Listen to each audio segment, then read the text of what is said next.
Greetings. It's time for another installment of Poetry and Prayers. We are reading from Poetry for Young People, a specific collection of African American poetry. This particular book was edited by Arnold Rampersad and Marcellus Blount, and it's illustrated by Karen Barbour. So it's another very, and so the last segment I did featured a piece, We Wear the Mask by Paul Laurence Dunbar. This piece was also written is by the same author, Paul Laurence Dunbar, but the name is Dawn. The name of the poem is called Dawn. But before I do that, let me do a roll call. Tell me who's beautiful. You are. Tell me who's intelligent. You are. Tell me who is wise. You are. So again, as writers, it's important that we understand the the shoulders on which we stand, and the soldiers of literary art forms that made it possible, who fought and paved the way for us to have a voice in mainstream collectives that weren't always kind or accepting of people who did not look like the dominant class. And so, as African Americans in America, we really struggled to be accepted as scholars, to be saw as intelligent. And so, for Paul Laurence Dunbar, the gift that he had is that he could speak in the language of common people who may not have went to college, who may have had very little education at all, and he could relate to them and write in a dialect or use words or language that they understood and it still be poetic. But then he also had the gift of being able to polish it up and stand before a room full of people who may have advanced degrees and who may have, studied quite a bit and use very big words, and he could still connect with them equally. And so that was one of the gifts that he had. And he grew up in Ohio, which is in the Midwest. So now you remember when we do the map puzzle. And if anyone else is listening, making inter intercurriculum connections or multidisciplinary connections is an important part of it. But the main thing, my main goal is to really use um, the moral themes to kind of discuss emotional literacy. So let's see what this particular piece is about. And so it says in the introduction to the poem, it says, in another exquisitely written poem, Dunbar imagines the moment in the early morning when darkness finally gives way to sunlight. An angel robed in spotless white bent down and kissed the sleeping night. Night woke to blush, the sprite was gone. Men saw the blush and called it dawn. So let's read it once more. In another exquisitely written poem, Dunbar imagines the moment in the early morning when darkness finally gives way to sunlight. An angel robed in spotless white bent down and kissed the sleeping night. Night woke to blush, the sprite was gone. Men saw the blush and called it dawn. So it's amazing, an amazing use of figurative language, specifically personification.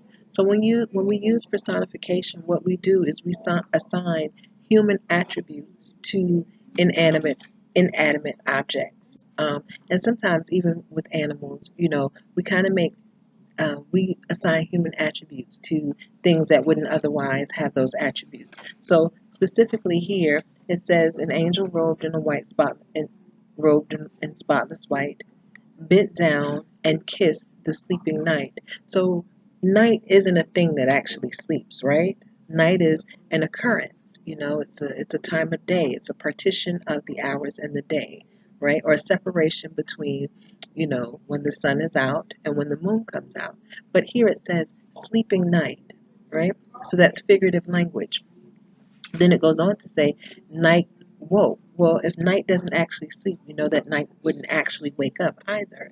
So it says to blush. Blush is what happens, not necessarily with people. I mean, it can happen with people of color, but that's more so an attribute of um, light colored or Caucasians, and it's where your skin reddens at your cheeks when you are happy or when you smile or when you're excited. Um, we use blush as makeup too because it accents your cheekbones. So, but blush is kind of like when someone makes you really, or well, it's more so the coloration, but it can also be like if you get a compliment and you're kind of like and you start smiling or you're taken aback. That's also considered blushing as well.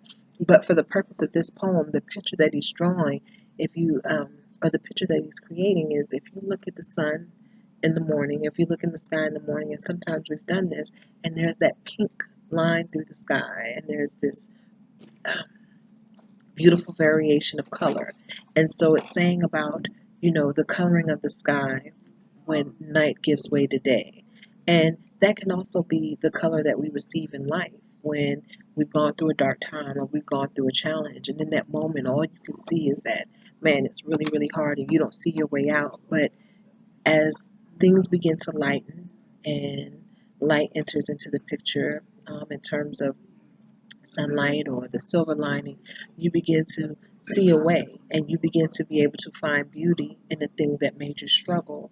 And it's not always because it's a beautiful thing that you went through, but the fact that you overcame it and you're able to look back and say, wow, I made it through. That's what makes it beautiful. So, beyond just the literal depiction of what dawn looks like, it's the belief that there is a genesis or a new beginning to every circumstance, no matter how difficult it is, that you have the ability to do that. Because it says here, men saw the blush. So it's how you name it, how you determine it to be. So, I tell you sometimes when you're going through and something is really hard, and I'm telling you, well, it's as hard as you make it, believe in yourself beyond what you think you can do and push yourself further because you can.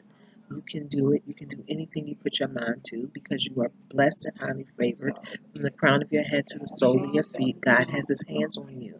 And so one of the words, one of the vocabulary that kind of stands out here is the word sprite. Now, Niaja, we saw this on Sophia the First. You remember the little sprites that got into the castle, and she was like, she was fighting to try to get them out. So it's almost like it's a reference to a more ancient approach to spirituality.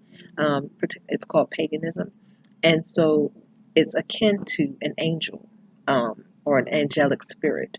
Um, Even though they can be kind of troublesome. Excuse me. Sprites are usually considered to have a more kind of devious function, but the idea is that a spirit or a ghost, when they, and that's the kind of, so the word we used, uh, uh, subtleties. So that's the subtlety because first in the first line it's an angel. And then in the third line, it's the sprite was gone. So now it becomes like a trickery. Like it happened before you even realized that it was happening. That, okay, the angel kissed the night. The angel was pure because it says the angel robed in spotless white. It was pure, without fallacy. Kissed the night and then kind of snuck off. Like it wasn't something that you would expect. So it's like this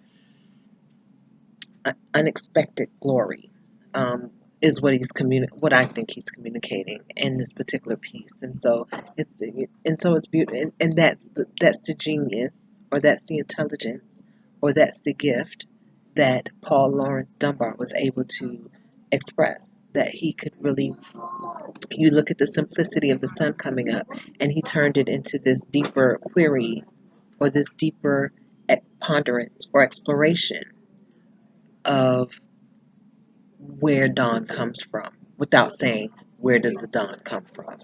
And so that's one of the beautiful things about poetry. You don't Everything is not about just being literal. It's about being able to use the word to paint pictures just like you use your paintbrush to paint your pictures. So with that, we're going to say our prayers. Now I lay me down to sleep. I pray the Lord my soul to keep. If I should die before I wake, I pray the Lord my soul to take. Our Father who art in heaven, hallowed be thy name. Thy kingdom come, thy will be done on earth as it is in heaven. Give us this day our daily bread, and forgive us of our sins and trespasses, as we forgive those who sin and trespass against us. Lead us not into temptation, but deliver us from evil. For thine is the kingdom, the power, and the glory forever and ever. Amen. So I love you, Niaja. And anyone else who's listening, I love and appreciate you too. May there be something, a substance that you can take out of this particular video. And again, um, the purpose is just looking at what are the literary themes and how do they inform our emotion, or using these literary themes to inform our emotional regulation and overall emotional literacy. So I love and appreciate you. I hope you have an empowered day or empowered evening or looking forward to an empowered week, whatever time of day or whenever you're watching this. I hope that there's substance in it. Peace, um, peace and love.